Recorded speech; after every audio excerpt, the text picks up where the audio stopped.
Shalom, selamat pagi. Bertemu kembali di Mimbar Gemar di pagi hari ini bersama GSJA Penil Surabaya dan GSJA Kemendung. Tanggal 21 Juni 2025. Bahan perenungan kita terdapat di dalam Amsal 29 ayat yang ke-10 sampai yang ke-11.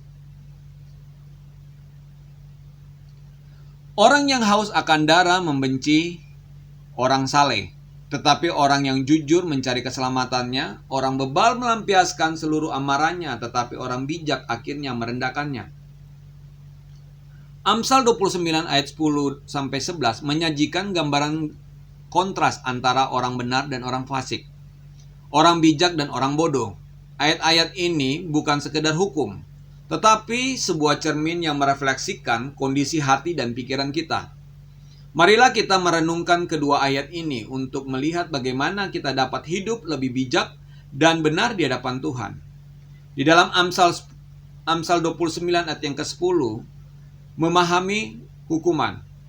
Orang benar sangat mengerti hukuman orang fasik, tetapi orang fasik tidak mengerti apapun tentang hukuman orang benar.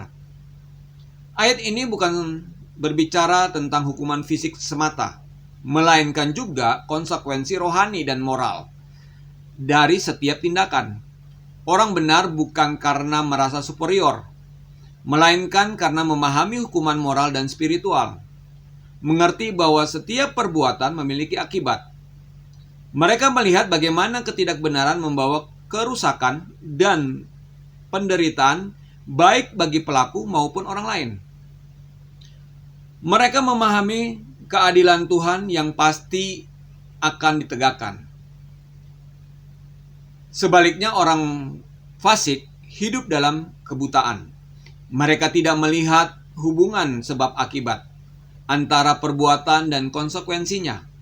Mereka mungkin merasa kebal terhadap hukuman atau menganggap bahwa mereka dapat lolos dari akibat perbuatan mereka.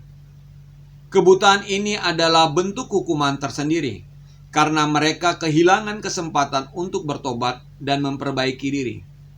Renungan bagi kita, apakah kita termasuk orang yang mengerti hukuman atas ketidakbenaran, ataukah kita hidup dalam kebutaan rohani, mengabaikan konsekuensi dari tindakan kita? Amsal 29 ayat yang ke-11 mengendalikan amarah. Orang bodoh melampiaskan seluruh amarahnya, tetapi orang bijak menahan amarahnya sampai kemudian.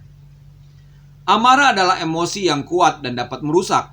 Orang bodoh karena kekurangan pengendalian diri dan kebijaksanaan melampiaskan amarahnya secara impulsif. Mereka bertindak tanpa berpikir, seringkali menyebabkan kerusakan dan permusuhan. Mereka tidak mampu mengelola emosi mereka, sehingga menjadi budak amarah sendiri. Orang bijak sebaiknya mampu mengendalikan amarah mereka. Mereka tidak menekan amarahnya, tetapi mengelola dan mengarahkannya dengan bijak. Mereka mencari cara untuk menyelesaikan masalah dengan damai dan mempertimbangkan konsekuensi jangka panjang sebelum bertindak. Mereka memahami bahwa amarah yang tidak terkendali dapat merusak hubungan, merusak reputasi, dan bahkan menghancurkan kehidupan. Renungan bagi kita, bagaimana kita mengelola amarah kita? Apakah kita cenderung melampiaskan secara impulsif atau kita berusaha untuk mengendalikan dengan bijak? Menerapkan dalam kehidupan, kedua ayat ini saling berkaitan. Memahami hukuman atas ketidakbenaran membantu kita untuk menghindari perbuatan jahat. Mengendalikan amarah membantu kita untuk bertindak dengan kebijaksanaan dan menghindari konsekuensi negatif.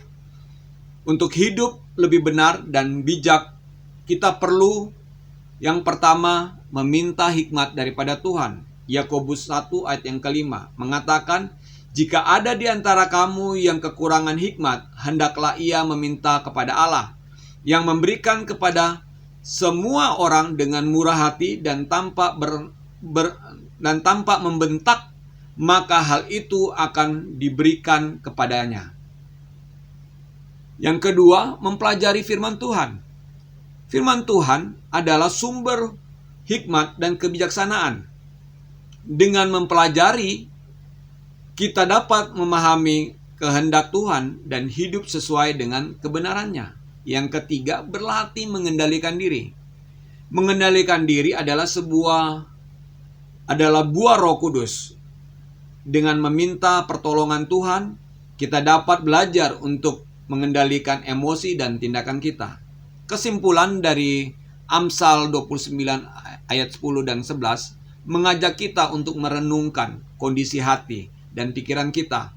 Apakah kita hidup dalam kebenaran dan kebijaksanaan atau dalam kebutaan dan kebodohan? Marilah kita meminta hikmat dari Tuhan agar kita dapat hidup sesuai dengan kehendak-Nya. Hindarilah hukuman atas ketidakbenaran dan mengendalikan amarah kita dengan bijak. Renungan kita pada pagi hari ini sampai di sini. Kita akan tutup di dalam doa. Tuhan yang di dalam sorga, kiranya Engkau Tuhan memberikan kami ya Tuhan anak-anak-Mu ketabahan, kesabaran ya Tuhan, kerendahan hati untuk menghadapi setiap masalah dan setiap persoalan yang kami hadapi. Biarlah kami bisa mengendalikan diri dengan menahan emosi kami ya Tuhan. Supaya kami tahu ya Tuhan bahwa apapun yang terjadi dalam kehidupan hari-hari ini, kami percaya Tuhan, Tuhan bersama-sama dengan kami. Tuhan, ampuni jika kami juga melakukan kesalahan yang menyakitkan hati orang. Tetapi ya Tuhan, ajarilah kami ya Tuhan untuk tetap hidup bersabar dan selalu ya Tuhan bersandar dan berharap kepadamu. Tuhan surga, pada pagi hari ini ya Tuhan kami akan mau beraktivitas. Kiranya Engkau Tuhan menyertai kami di dalam pekerjaan kami, di dalam setiap perjalanan kehidupan kami hari ini ya Tuhan. Lindungi kami ya Tuhan dan jauhkan kami dari segala masalah dan persoalan dan kecelakaan ya Tuhan. Kami menyerahkan semuanya ke dalam tangan-Mu ya Tuhan. Hanya di dalam anak-Mu Yesus Kristus, Tuhan dan Juru Selamat kami yang hidup. Haleluya. Amin.